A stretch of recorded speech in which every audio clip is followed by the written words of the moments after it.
Correction des exercices du chapitre 11. Pour les exercices 11, 20 et 21, je vais faire vite, je ne vais même pas revenir dessus, c'est vraiment l'application directe de la leçon. Les seules difficultés, sont simplement de respecter les unités. Donc, pour l'exercice 24, ce qui est intéressant, c'est de voir qu'on a une différence entre le calcul et la mesure réelle observée. On est à 438 hectopascales calculés, alors que la mesure réelle est aux alentours de 554 hectopascales. On indique bien sur le fait que la statique s'applique pour un fluide incompressible, or l'air est quelque chose de compressible. Pour les exercices 26, alors on est déjà sur du un peu plus lourd, entre guillemets. C'est une histoire d'analyse des forces en présence. La force pressante de l'air à l'intérieur du piston, en dessous, donc qui appuie sur le piston, donc qui est dirigé du bas vers le haut, le poids de la masse dans le sens opposé, et la force pressante de l'air à l'extérieur du piston, dirigée également vers le bas. J'insiste bien là-dessus. On néglige le poids du piston lui-même, ça c'est un petit détail.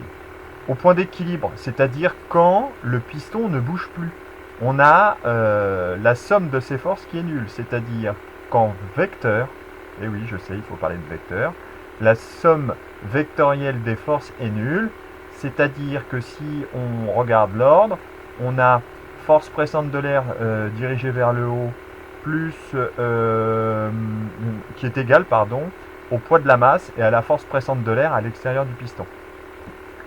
Donc, si on fait les petits calculs, la pression de la masse sur l'air à l'intérieur du piston est donnée par P masse égale mg divisé par S. On a une pression d'équilibre. On est d'accord, il y a une histoire de gamma qui est un petit peu compliquée, mais c'est vraiment du calcul, coefficient de compression. Et on va trouver d'après la relation de Boyle-Mariotte, P0 V0 égale P1 V1. On en déduit le coefficient de compression de 0,98. C'est-à-dire en fait, on a une faible compression. Au niveau microscopique, les molécules d'air sont en mouvement dans le piston et leur choc sur le piston est responsable de la force pressante. Bon là, en fait, on est sur quelque chose qui est assez classique. Celui qui est un petit peu plus costaud, que j'aime bien, c'est l'exercice 30. On est sur une histoire de tonneau, c'est une expérience historique. En fait, on applique le principe fondamental de l'hydrostatique entre le sommet du tube et le bas du tube. Donc on a PA moins PB, c'est-à-dire la différence de pression, qui est égale à ρg fois la différence d'altitude. Donc numériquement, on obtient 1,99 10 puissance 5 pascal, c'est-à-dire 199 000 hectopascal. 199 000 pascal. Le sommet du tonneau subit une surpression de 98 000 pascal. Pourquoi seulement 98 000? Car on considère que la pression atmosphérique normale, c'est 101 000 hectopascal. Donc la surpression, c'est la différence entre la pression soumise dans le tonneau de 199 000 moins la pression atmosphérique de 101 000. Donc cette surpression est égale à la différence, c'est-à-dire 98 000 pascal. Donc ce qui est donné, c'est que cette surpression, elle est supérieure à ce que le tonneau peut supporter, vu que c'est 50 000 hectopascal. Donc il va casser, il va éclater. On vous fait ensuite un petit calcul sur le diamètre du tube pour qu'un litre d'eau suffise à le remplir. En fait, c'est la hauteur qui va être importante. Donc en fait, 1 litre d'eau, c'est pas grand-chose. Mais ce qui va être important, c'est la différence de hauteur. Et en fait, là, c'est le rayon qui va jouer. Le volume d'un cylindre de diamètre R et de hauteur H est donné par la formule, on vous le dit, R égale racine de V divisé par pi H.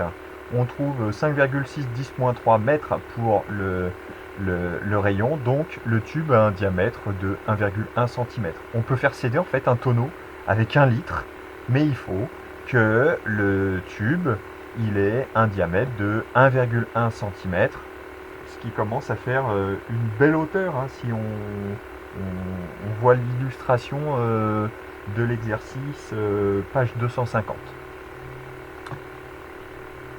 On continue sur l'exercice 34 qui est celui-ci encore une vraie différence, enfin, qui n'a pas vraiment de difficulté. Hein. On est sur la pression P1 qui se calcule à l'aide du principe fondamental de la statique des fluides. Hein. Donc différence de pression égale ρ G différence d'altitude. Hein. Donc là, on va trouver 1,6 10 puissance 5 pascal. Comment, à partir de plusieurs mesures de ce type, Boyle a-t-il pu établir la loi de Boyle-Mariotte? Eh bien, il a fait plusieurs mesures, et la pression P peut être tracée en fonction de V ou de 1 sur V. Alors, le mieux, c'est 1 sur V, vu qu'on a PV égale constante. Hein, donc, voilà. Donc, la remarque, hein, à l'époque de Boyle et Mariotte, la pression se mesurait moins facilement.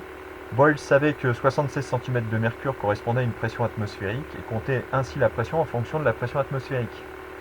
Cette expérience est expliquée par Boyle lui-même dans un article publié en 1662. Je vous rappelle quand même qu'on est au XVIIe siècle. Hein. Ils font avec ce qu'ils ont et ils se débrouillent plutôt pas trop mal. Imaginez, nous on a ordinateur pour communiquer. Vous n'avez aucune excuse pour ne pas travailler, les élèves, j'insiste. Voilà, je vous invite aussi fortement à regarder tous les exercices possibles et inimaginables du livre. Il y a plein de choses que vous pouvez regarder qui peuvent être faites par vous-même, avec comprendre les attendus. Il y a page 247. Il y a un exercice très bien, entièrement corrigé, le pont élévateur. N'hésitez pas à le faire. Demain, j'organise un petit rendez-vous par sûrement Zoom. J'avoue, je ne connais pas encore trop. Madame Boutin-Puech est au taquet là-dessus. Donc, je vous tiens au courant par l'intermédiaire de Pronote. Je vous souhaite une bonne fin de journée. Au revoir les élèves.